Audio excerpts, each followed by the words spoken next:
हमारे एक संस्कृत के प्रोफेसर थे, उनका जन्मदिन था। उनके बाल जो थे सफ़ेद पड़ गए थे और उनका वज़न भी काफ़ी बड़ा हुआ था और कुछ आगे के बाल भी उनके कम थे। तो उन्होंने हाथ में अपने गुलाब का फूल रखा और जैसे ही बाबा वहाँ से निकलने लगे, उन्होंने गुलाब का फूल बाबा की ओर बढ़ा दिया। तो बाबा ने गुलाब का फूल उनसे लिया और उनसे पूछा, बर्थडे? तो उन्होंने हाथ जोड़ करके कहा, जी स्वामी। स्वामी ने कहा, चेस्को। और स्वामी ने अपना गाउन थोड़ा सा ऊपर किया और कदम पीछे किए ताकि वह नीचे आकर के आराम से स्वामी से आशीर्वाद ले ले। स्वामी ने उनके कंधे पर ऐसे बहुत आशीर्वाद दिया और फिर अंग्रेजी में उनसे प्रश्न पूछा, how old are you sir? जैसे स्वामी प्रेम से पूछते, तुम कितने वर्ष के हुए? तो उसका हम अगर पूछे तो अंग्रेजी में पूछते, how old are you sir? तो उस व्यक्ति ने कहा, Swami I am 50 years old, यानी स्वामी मैंने 50 वर्ष पूर्ण कर लिए हैं आज। तो स्वामी ने कहा, अरे तुम देखो, you are 50 years old and I am 60 years young. Swami ने उस शब्द पर वापस पन किया कि you are 50 years old and I am 60 years young, यानी कहने का मतलब यह हुआ कि तुम 50 साल में भी बूढ़े लग रहे हो और मैं 60 साल का होकर के भी जवान लग रहा हूं। और फिर सब लोग जोर जोर से खिलखिला के हंस दिए। फिर स्वामी हम सब छात्रों के बीच में आ गए और फिर सब छात्रों से एक प्रश्न किया, अच्छा बताओ क्या कारण है कि स्वामी 60 वर्ष के हो गए हैं पर स्वामी आज भी युवा लगते हैं? स्वामी के बाल पूरे काले हैं, स्वामी कोई रंग नहीं लगाते बालों के ऊपर, स्वामी के बाल भी गिरे हुए नहीं है। तुम लोगों को देखो, तुम लोगों के तो 20 वर्ष 25 वर्ष 30 वर्ष में ही बाल झड़ने शुरू हो जाते हैं, कईयों के बाल सफेद हो जाते हैं, कईयों के दांत गिर जाते हैं, तुम लोगों को मोटा चश्मा पहनना पड़ता है। पर भगवान को देखो, भगवान आज भी पत्र बिना चश्मे के पढ़ते हैं। स्वामी बोले, मैं कभी डेंटिस्ट के पास नहीं गया। हाँ, और स्वामी बोले कि मेरे बाल भी बिल्कुल पूरे काले रहते हैं। तो इसका क्या कारण है बताओ? तो सब छात्र स्वामी की ओर देखे। किसी बच्चे ने कहा, स्वामी आप तो भगवान हैं। स्वामी ने कहा, भगवान का इससे कोई लेना देना नहीं, कारण बताओ कि ऐसा भगवान के साथ क्यों है और तुम लोगों के साथ ऐसा क्यों नहीं है? फिर किसी ने कहा, स्वामी आप अवतार हैं, स्वामी आप जो चाहे कर सकते हैं। स्वामी ने कहा, सब नो नो नो। फिर स्वामी ने कहा, मैं तुमको जवाब देता हूं।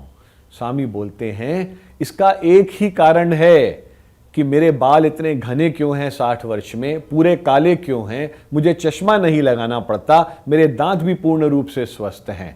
बोले, जानना चाहोगे उसका क्या कारण है? सब लोग स्वामी की ओर देख रहे थे कि स्वामी आज एक बहुत बड़ा पाठ पढ़ाने वाले हैं। और स्वामी बोले, इसका एक ही कारण है, वह है चित्त शुद्धि। और फिर बोले, प्यूरिटी ऑफ थॉट्स।